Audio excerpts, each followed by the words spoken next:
नमस्कार दोस्तों, मैं हृदय मिश्रा आप सभी का स्वागत करता हूं डिकोड एग्जाम के डेली करंट अफेयर्स प्रोग्राम में। कैसे हैं आप सभी लोग? आई होप आप सभी लोग अच्छे होंगे और अपनी पढ़ाई को बहुत बढ़िया तरीके से कर रहे होंगे। देखिए, आज है 6 जून और आज के कुछ महत्वपूर्ण करंट अफेयर्स पर हम लोग चर्चा करेंगे। इसके पहले आप लोगों को पता होगा कि दरअसल जो आपकी यूपीपीएससी एग्जाम डेट प्री की है वो आ चुकी है और साथ ही साथ में आपका यूपीपीएससी आरओ की जो एग्जाम डेट है वो भी आ चुकी है। तो अब ऐसी स्थिति में आपको सब कुछ छोड़ देना चाहिए और अपनी तैयारी पर पूरी तल्लीनता के साथ लग जाना चाहिए। और हम लोग आज का करंट अफेयर्स स्टार्ट करें उसके पहले आप लोगों से छोटी सी रिक्वेस्ट कि प्लीज आप लोग पहले वीडियो को फटाफट शेयर कर दें, फिर हम लोग उस पर आते हैं।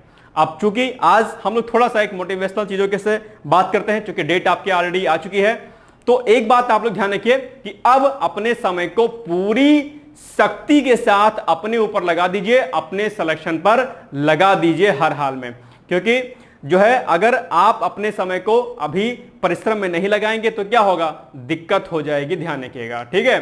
तो एक लाइन आपने सुनी होगी, है ना, कि जब छोड़ दी सुख की कामना, आरंभ कर दी साधना, संघर्ष पथ पर बढ़ चले, फिर फूल क्या अंगार क्या, संसार का पीपी गरल, भगवान शंकर हो गए, फिर राख क्या श्रृंगार क्या। तो अब आप लोग सब कुछ छोड़ दीजिए, सुख की कामना छोड़ दीजिए, संघर्ष पथ पर आगे बढ़ चलिए और ये मन में ठान लीजिए, ये विश्वास ठान लीजिए कि इस बार मुझे अपने एग्जाम में करंट अफेयर्स के एक भी प्रश्न को नहीं जो है गलत करना है। साथ ही साथ में जीएस के जितने प्रश्न होंगे उनको भी जो है मुझे गलत नहीं करना है। और अंतिम लक्ष्य हमारा क्या है, चाहे वो यूपीपीएससी की परीक्षा हो, पीसीएस की हो या आरओ की हो, या फिर चाहे आपका आने वाली कोई एग्जाम हो जो भी जिस पर आपका फोकस, चाहे यूपीएससी हो कोई अन्य हो, आपको अंतिम लक्ष्य जो है पाना ही पाना है। खासकर आपका जो भी आने वाला एग्जाम दिसंबर माह में है आरओ का, जिसकी डेट ऑलरेडी आप लोगों को पता होगी, ठीक है। तो लग जाइए और अब हम लोग आइए स्टार्टिंग करते हैं आज के महत्वपूर्ण करंट अफेयर्स पर। उसके पहले पिछले वीडियो में हमने आपसे एक प्रश्न पूछा था और जिसका उत्तर आप लोगों को मैं कहता हूं कि कमेंट बॉक्स में आप लोग दिया करिए। प्लीज आप लोग जो है इसका उत्तर दिया करिए।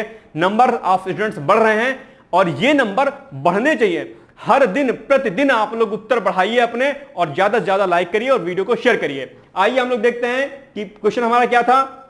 क्वेश्चन हमारा था कि भारतीय मौसम विज्ञान विभाग, जिसको हम लोग आईएमडी बोलते हैं, किस मंत्रालय के अंतर्गत आता है, जिसका उत्तर उस दिन के वीडियो में अर्थात 5 जो जून था उसमें यह आपका उत्तर छिपा होगा। तो ये दरअसल भारतीय मौसम विज्ञान विभाग जो है ये आपका ऑप्शन नंबर बी अर्थात पृथ्वी विज्ञान मंत्रालय के अंतर्गत आता है। इसका राइट आंसर बी था। काफी लोगों ने उत्तर सही दिया था, लगभग सभी लोगों ने अपने उत्तर को सही दिया था। आगे मैं उम्मीद करता हूं कि आज जो मैं प्रश्न आपसे पूछूंगा उसका भी उत्तर आप लोग देंगे। अब हम लोग आते हैं आज के प्रश्न पर। पहला प्रश्न है, बहुत ही खूबसूरत सा, बहुत सा प्यारा सा प्रश्न है कि विश्व साइकिल दिवस कब मनाया जाता है। और सभी लोगों ने बचपन में साइकिल खूब चलाई होगी और साइकिल की महत्ता है वो भी आप लोग को पता होगा। बचपन में आप लोग अपने साइकिल से स्कूल भी अधिकतर लोग गए होंगे। तो विश्व साइकिल दिवस दरअसल जो है यानी कि वर्ल्ड बाइसिकल डे कब मनाया जाता है, इसका उत्तर आपको देना है। आपके 4 ऑप्शन दिए गए हैं। ऑप्शन नंबर ए अर्थात 3 जून को, ऑप्शन नंबर बी 4 जून को, या ऑप्शन नंबर सी 5 जून, या फिर ऑप्शन नंबर डी 6 जून। बताइए इसका सही उत्तर क्या होगा। तो इसका सही उत्तर होगा आपका ऑप्शन नंबर ए अर्थात 3 जून को दरअसल विश्व साइकिल दिवस यानी कि वर्ल्ड बाइसिकल डे मनाया जाता है। आइए हम लोग व्याख्या देखते हैं इसके।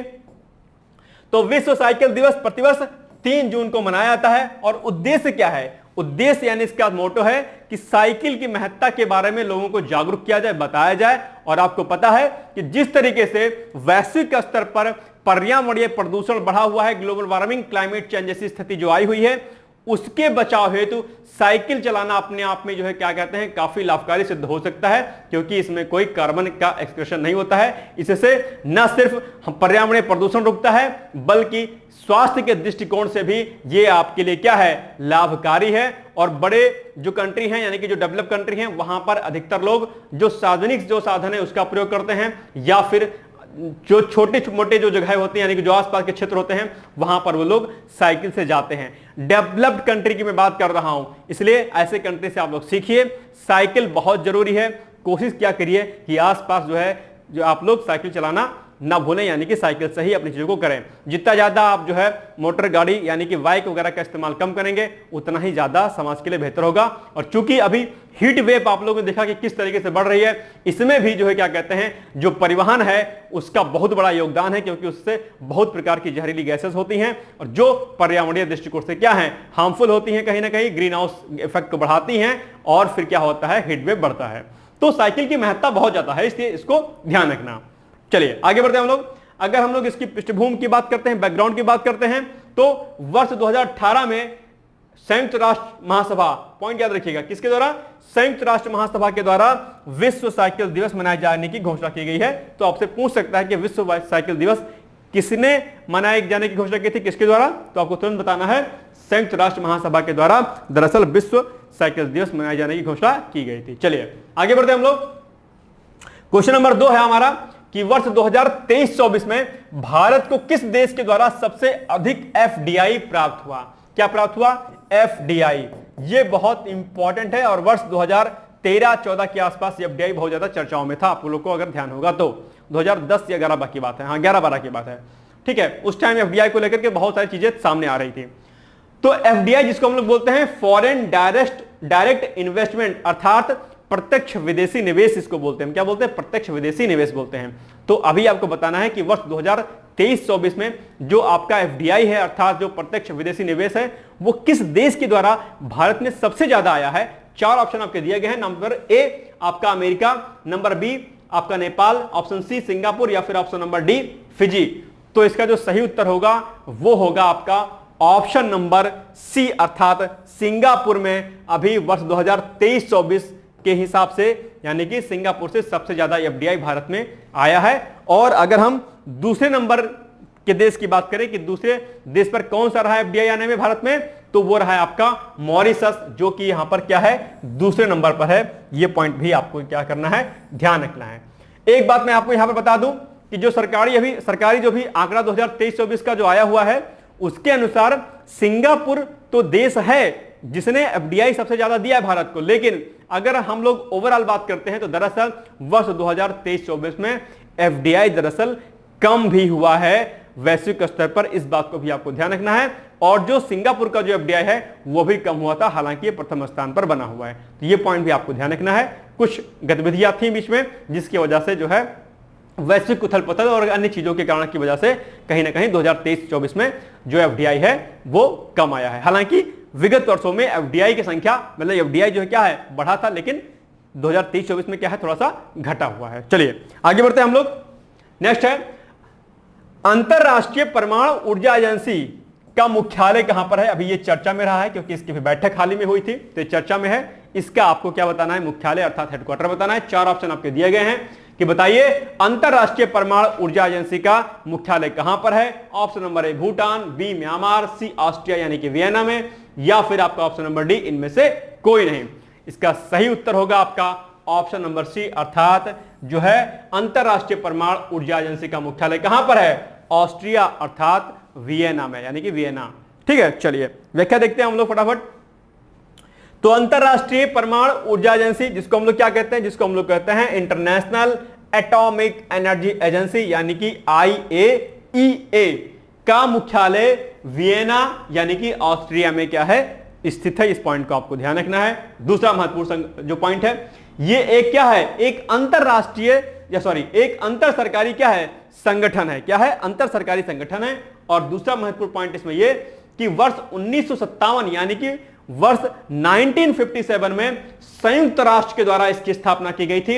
यह प्रश्न आपसे पूछ सकता है कि बताइए अंतरराष्ट्रीय परमाणु ऊर्जा एजेंसी की जो स्थापना है किसके द्वारा की गई थी, तो संयुक्त राष्ट्र के द्वारा, और कब की गई थी, वर्ष 1957 में। तो 2 पॉइंट यहां से आपको याद रखना है। इसके अलावा जो चर्चा में रहा है कि चर्चा में क्यों रहा है ये दरअसल एजेंसी, तो वर्ष 2024 में परमाणु सुरक्षा पर वैश्विक सम्मेलन ऑस्ट्रिया के वियना में संपन्न हुआ है। ठीक है, तो चूंकि अभी इसका बैठक इसकी आयोजित की गई थी ऑस्ट्रिया में वियना में, तो इसलिए क्या है ये चर्चाओं में रहा है। चलिए आगे बढ़ते हैं हम लोग। नेक्स्ट क्वेश्चन है आपका, हाल ही में किस देश के द्वारा गोल्डन राइस यानी कि जिसको हम लोग क्या बोलते हैं, इसको हम लोग सुनहरा चावल भी बोलते हैं। क्या बोलते हैं, सुनहरा चावल बोलते हैं। तो हाल ही में गोल्डन राइस के व्यापारिक उत्पादन पर रोक लगा दी गई है। किस देश के द्वारा व्यापारिक इसके उत्पादन पर रोक लगाई गई है? आपके 4 ऑप्शन दिए गए हैं। ऑप्शन नंबर ए जर्मनी, या बी फिलीपींस, या फिर नेपाल, या फिर हंगरी। फटाफट इसका उत्तर आप लोग बताइए। तो दरअसल अभी गोल्डन राइस यानी कि सुनहरे चावल के व्यापारिक उत्पादन पर दरअसल फिलीपींस देश के द्वारा क्या की गई है?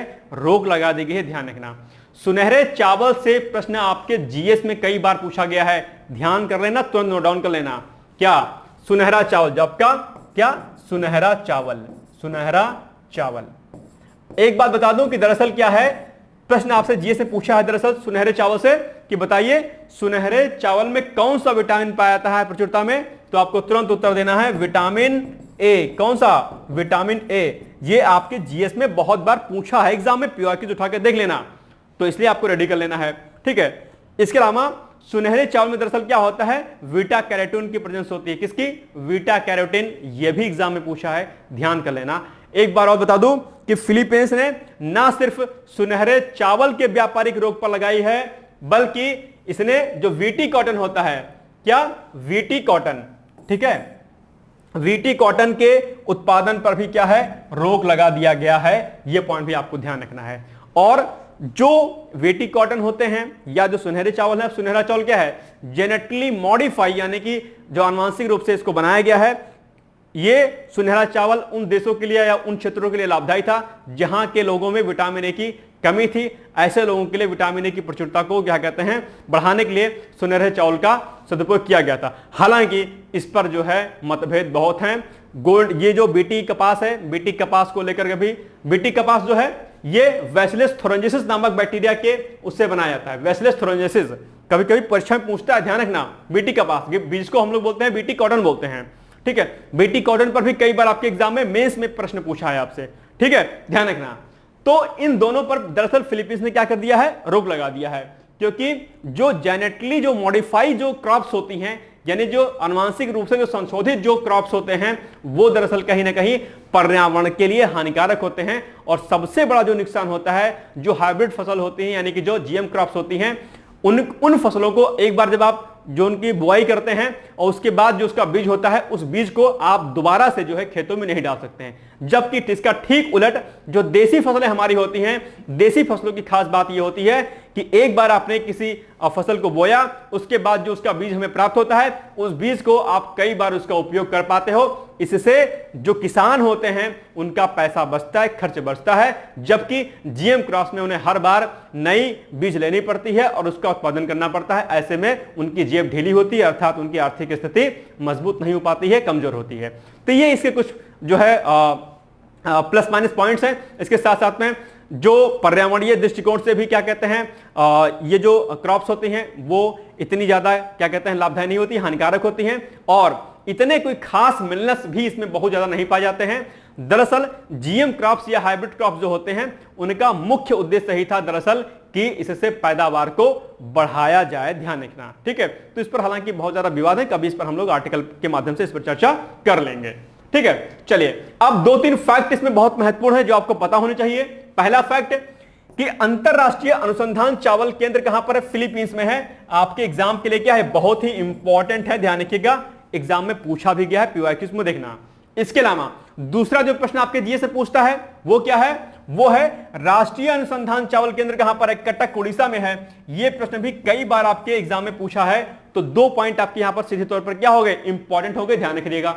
इसके बाद गोल्डन राइस के बारे में हम थोड़ा सा समझते हैं। हालांकि मैंने आपको गोल्डन राइस के बारे में बता दिया, लेकिन पॉइंट्स और क्या लिखा है इसमें हम लोग देख लेते हैं।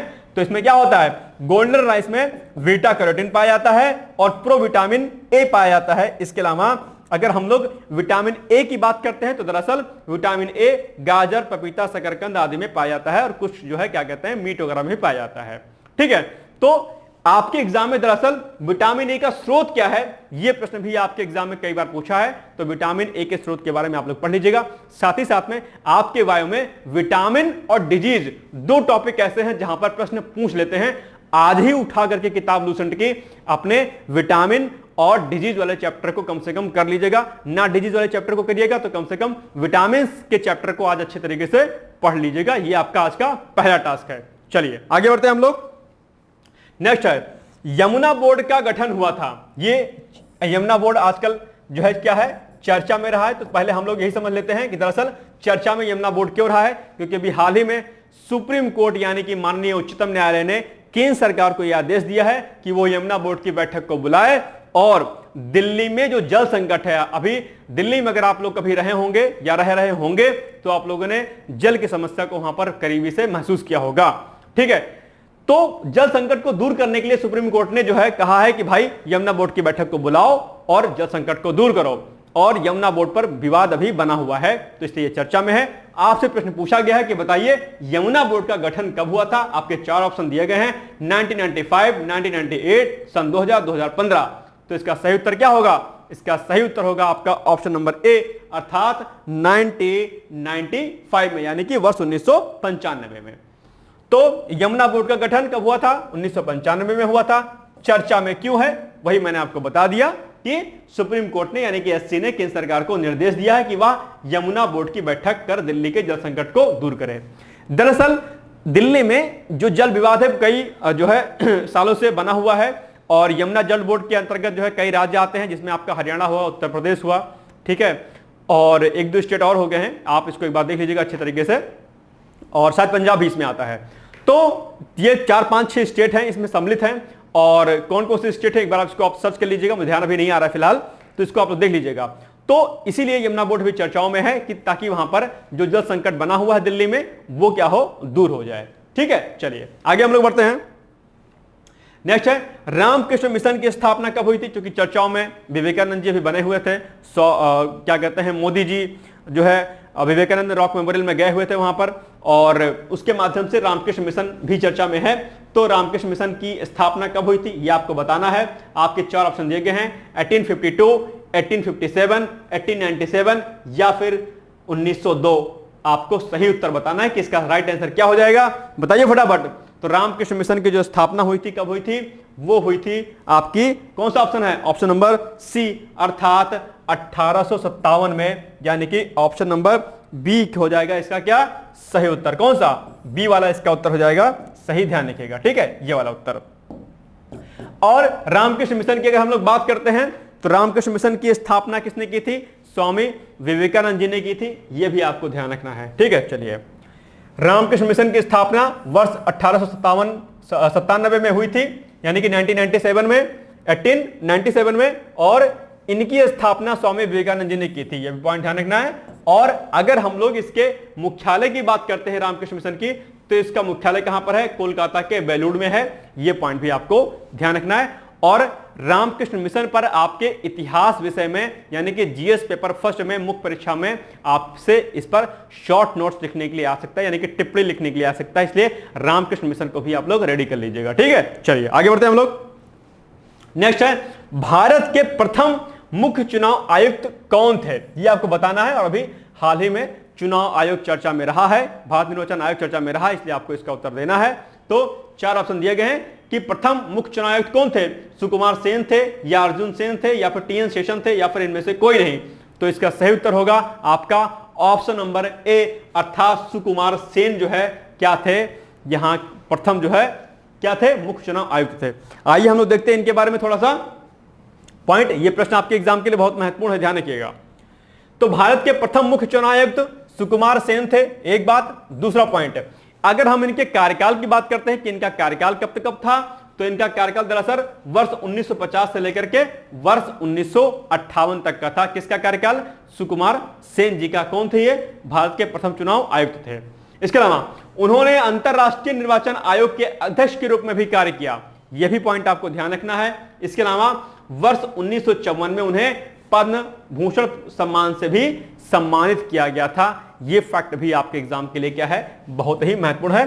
कूट बना करके हो सकता है आपके प्रश्न पूछ रहे हैं। और सबसे इंपॉर्टेंट जो इसमें टॉप पॉइंट है वो क्या है कि वर्तमान में मुख्य चुनाव आयुक्त कौन है?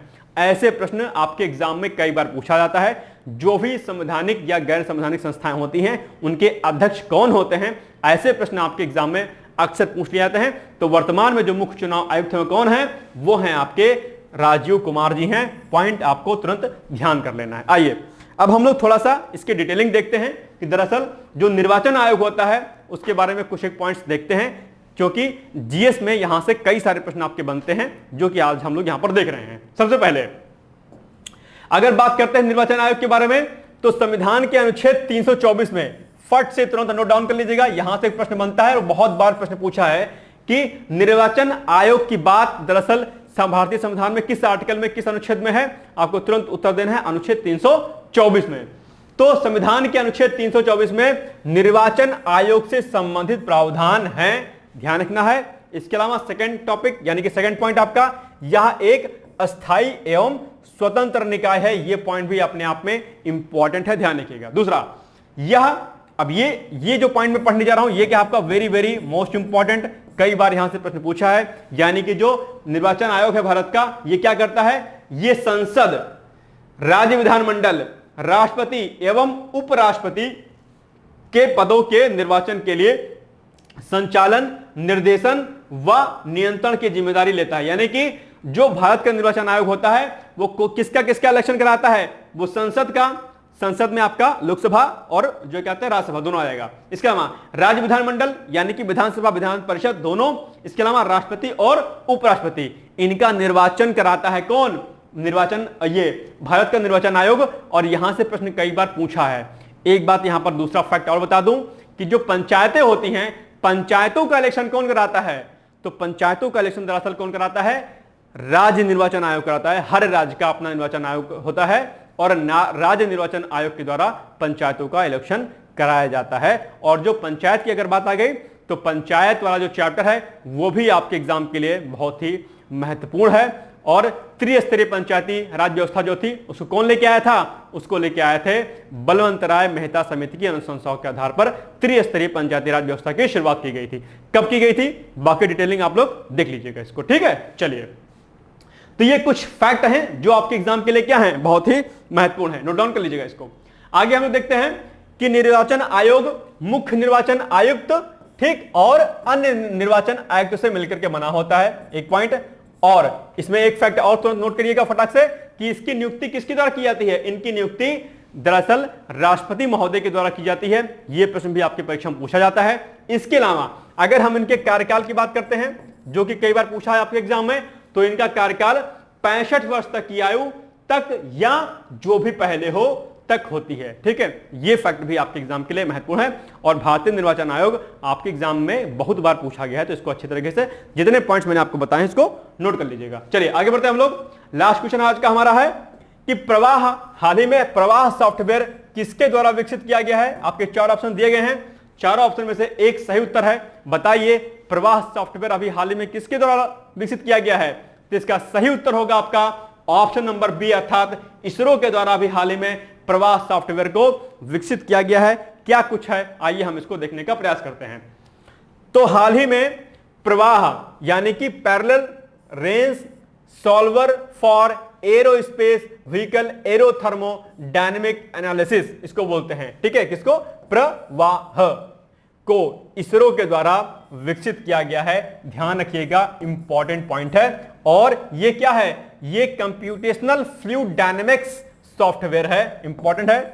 इसके अलावा यह इसरो के विक्रम साराभाई अंतरिक्ष केंद्र ने इसको विकसित किया है। यह पॉइंट भी आपके लिए क्या है, महत्वपूर्ण है। तो ये थे आज के हमारे महत्वपूर्ण प्रश्न करंट अफेयर्स के।